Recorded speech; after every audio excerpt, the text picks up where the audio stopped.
Iran ने 2-3 बड़े target मजीद achieve किए हैं। नंबर एक तो मैंने आपको पहले बताया था कि वो कन्फर्मेशन भी आ गई खबर की कि सऊदी अरब के शहर रियाद में दारुल हुकूमत है, वहाँ पे ईरान ने अटैक किया अमेरिकन एम्बेसी के ऊपर और कामयाब हमला किया। उसमें अमेरिका का काफ़ी नुकसान हुआ। उसके बाद सऊदी अरब में ये CIA का ऑफिस है जहाँ से CIA ऑपरेट करती है और यहाँ से वो अपनी कम्युनिकेशन, अपनी इंटेलिजेंस, उसकी शेयरिंग, ये बहुत सारा काम यहाँ से करते हैं। तो इसके ऊपर भी हमला किया ईरान ने और कामयाब हमला किया है। और ये तो सऊदी अरब के अंदर 2 बड़े टारगेट अचीव किए। इसके अलावा एक जो रडार है अमेरिका का इस रीजन में, उसके बारे में खबर आ रही है कोई $1 अरब से ज़्यादा कीमत का वो रडार है और वो पूरे रीजन में आगाह करता है अमेरिका को और अमेरिका के इत्तहादियों को कि किस किस्म का हमला कहाँ से लॉन्च होने वाला है। उसको भी ईरान ने जुज़वी तौर पे तबाह कर दिया है, लिहाजा वो अब फंक्शनल नहीं है। नादरीन, मैंने आपको एक चीनी प्रोफेसर के बारे में बताया था और उनकी पेशन गोइयां बहुत दुरुस्त साबित होती हैं। और जो चीनी प्रोफेसर हैं, प्रोफेसर जियांग, उन्होंने 2-3 चीज़ें कही थी 2024 में और 3 पेशन गोइयां उन्होंने कही थी, उनमें से 2 दुरुस्त साबित हो गई और तीसरी दुरुस्त साबित होने की तरफ जा रही है। उन्होंने एक कहा था कि 2024 के नवंबर में डोनाल्ड ट्रंप इलेक्शन जीत जाएगा। दूसरा उन्होंने कहा था कि डोनाल्ड ट्रंप ईरान के ऊपर ज़रूर हमला करेगा। और तीसरा उन्होंने कहा था कि ईरान जंग जीत जाएगा और अमेरिका जंग हार जाएगा और उसके बाद ग्लोबल ऑर्डर हमेशा के लिए चेंज हो जाएगा, यानी अमेरिका उस तरह से सुपर पावर कंसिडर नहीं होगा। ये उन्होंने प्रेडिक्शन की थी। उनकी 3 में से 2 दुरुस्त साबित हो गई। उनका इंटरव्यू हो रहा था अमेरिकन मीडिया पे, तो उन्होंने कहा जी मैं अपनी बात पे खड़ा हूँ, इस लड़ाई में अमेरिका ईरान को शिकस्त नहीं दे सकता। यही बात इमरान खान ने भी समझाई थी कि इससे किसी का भी फायदा नहीं होगा।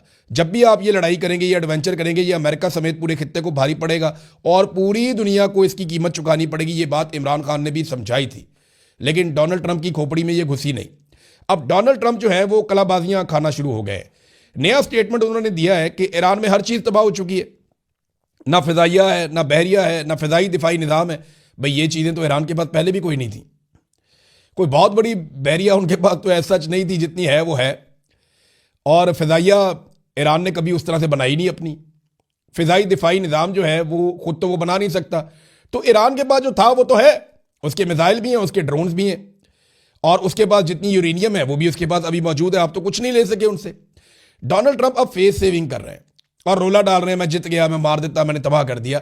अब ये इस तरह की हिकमत अमली है जो इससे पहले भी इन्होंने किया था। ट्रंप बीच बीच में ईरानी क़यादत की तारीफ भी करते हैं। वो ये कहते हैं जनाब कुछ लोग बहुत अच्छे हैं ईरान के अंदर, उनसे बातचीत भी हो सकती है। तो डोनाल्ड ट्रंप रास्ता भी खोलना चाहता है।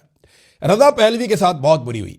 ये वो टिश्यू पेपर है जिनको इस्तेमाल कर लिया जाता है फिर फेंक दिया जाता है, जैसे शहबाज शरीफ है, जैसे आसिम मुनीर हैं, जैसे मादी के अंदर बहुत सारे पाकिस्तानी टिश्यू पेपर की तरह इस्तेमाल हुए हैं। ज़ियाउल हक एक टिश्यू पेपर था अमेरिका का, वो इस्तेमाल हुआ। उससे पहले भी इस्तेमाल होते रहे, उसके बाद में भी इस्तेमाल होते रहे, आज भी इस्तेमाल हो रहे हैं। तो रज़ा पहलवी के बारे में डोनाल्ड ट्रंप ने उसका पत्ता साफ कर दिया। वो बेचारा दिन रात अमेरिका की तारीफें कर रहा था। वो 3 अमेरिकन फौजी जो हैं वो मारे गए, तो वो कह रहा था जी मेरा दिल खून के आंसू रो रहा है और बड़े बड़े ईरान के अंदर वाक़यात हुए, उस पर वो नहीं बोला।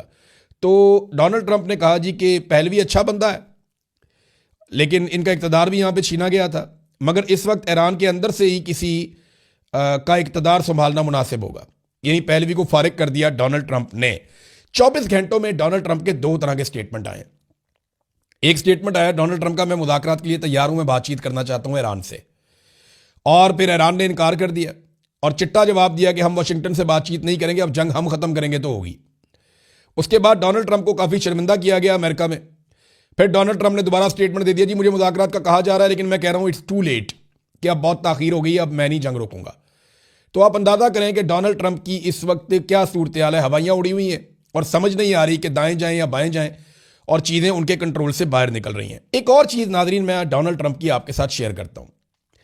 डोनाल्ड ट्रंप ने कहा कि effective immediately I have ordered the United State Development Finance Corporation DFC to provide at a very reasonable price political risk insurance and guarantees for the financial security of all maritime trade, specially energy traveling through the Gulf. This will be available to all shipping lines. If necessary, the United States Navy will begin escorting tanks through the Strait of Hormuz as soon as possible. No matter what, the United States will ensure the free flow of energy to the world. The United State economic and military might is the greatest on earth, more actions to come, thank you for your attention to this matter, President Donald J Trump. अच्छा, गौर करें कि Donald Trump थक गया, इस tweet में दिखाई दे रहा है। उसने कहा जी मैं कह रहा हूं कि इनको फौरी तौर पे इंश्योरेंस दी जाए, और ये मैंने अहकाम जारी कर दिए हैं फाइनेंशियल कॉर्पोरेशन वालों को, जो यहाँ पे तेल की सप्लाई करने वाली कंपनियाँ उनको, और ये भी कहा कि अगर ज़रूरत पड़ी तो अमेरिका की जो नेवी है वो एस्कॉर्ट करेगी, यानी वो हिफाजत के अंदर तहवील में लेकर चलेगी इन टैंकर्स को गल्फ में निकालने के लिए, आबनाए हरमज से निकालने के लिए। ये डोनाल्ड ट्रंप कह रहा है। उनकी नेवी अपनी जान बचाती फिर रही है, उन्हें खुद समझ नहीं आ रही कि ड्रोन से कैसे बचना है, तो मिसाइल से कैसे बचना है, वो टैंकर्स को क्या एस्कॉर्ट करेंगे। यानी आप टैंकर्स को तो वहां से तब निकालेंगे ना जब आपकी नेवी खुद मैदान में आएगी। आपके अपने दिफाई तजियाकार कह रहे हैं कि जितने भी आपके अड्डे हैं उनको तबाह कर दिया ईरान ने, और अब वहां पे टैंकर्स को आप कह रहे हैं कि निकलो यहां से, हम आपको इंश्योरेंस देंगे। लोग कभी भी, कंपनियां नहीं निकलेंगी, ये पैसे वाले लोग कभी भी रिस्क नहीं लेते। और डोनाल्ड ट्रंप फौज के जरिए से वहां से निकालेगा पानी में से, तो ईरान बैठ के हैप्पी बर्थडे टू यू तो नहीं कहेगा। उसने ये जखीरा इसलिए रखा हुआ है कि मैंने बंद कर दिया, बंद मतलब बंद, अब मैं यहां से नहीं गुजरने दूंगा। तो वो तो अमेरिकन शिप जो ईरान की रेंज से बाहर जा रहे थे, अगर आप उनको वापस लेकर आएंगे तो ईरान दोबारा उनके ऊपर अटैक करेगा, और ये अब कोई ढकी छुपी बात नहीं है। ईरान का झाका खुल गया, वो अब मारेगा। नाजरीन, एक खतरा और पैदा हो गया, और वो खतरा है कि खुदा न खास्ता कोई ये मामला न्यूक्लियर वॉर की तरफ तो नहीं जा सकता। इसमें रशिया ने एक वार्निंग जारी की है। दूसरा, देखिए, ईरान में अब तक ईरान को रोक के रखा हुआ था एटमी तजर्बे से आयतुल्लाह खामनाई शहीद ने। उनकी शहादत के बाद अमेरिका में बहुत सारे लोग कह रहे हैं कि अब आपने ये रुकावट दूर कर दी है। ईरान के पास अफसूदा यूरेनियम मौजूद है, और अगर वो कोशिश करता है तो वो एटमी तजर्बा कर सकता है। उसके बाद ताकत का तवाज़ुन जो है वो किसी और तरफ चला जाएगा। फिर तो आप ईरान के साथ वो नहीं कर सकेंगे, फिर इसराइल की भी हवा निकल जाएगी और अमेरिका को पीछे हटना पड़ेगा, और सारे ममालिक ईरान को किसी और एंगल से देखना शुरू हो जाएंगे। तो क्या ईरान ऐसा कर सकता है? अब कुछ इत्तलात आ रही है कि इसका काफ़ी इम्कान है, और अमेरिका को इस बात का डर है और इसराइल को भी कि ईरान एटमी तजर्बा कर सकता है। दूसरी खबर एक ये आई है कि इसराइल ने ईरान का न्यूक्लियर प्लांट है नतंज, उसके ऊपर अटैक किया है और वहाँ पे जुज़वी तौर पे नुकसान पहुँचाया।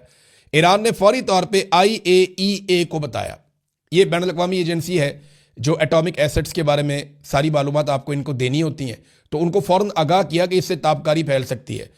और साथ ही साथ जो है वो रशिया ने भी खबरदार किया कि बूशहर न्यूक्लियर के हवाले से मॉस्को यानी रूस ने भी खबरदार किया है कि अगर ताबकारी फैली तो बहुत बड़ी मुसीबत खड़ी हो जाएगी, और ये एटमी हमले से मिलती जुलती कार्रवाई भी हो सकती है। तो नाजरीन, ये जंग ना ऐसे खतरात की तरफ बढ़ रही है जिससे पूरा रीजन मुतासर हो सकता है। डोनाल्ड ट्रंप ने दुनिया को लाकर वहां खड़ा कर दिया जहां से अब दुनिया ना आगे बढ़ती है ना पीछे हटती है।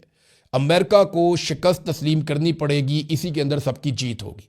और अगर अमेरिका जीतने की जिद करता है यहाँ पे कि हर हाल में हमने यहाँ से जीत कर निकलना है, तो ईरान के पास तो और कुछ भी नहीं है। वो तो कहते हैं हम तो डूबे हैं, तुमको भी ले डूबेंगे।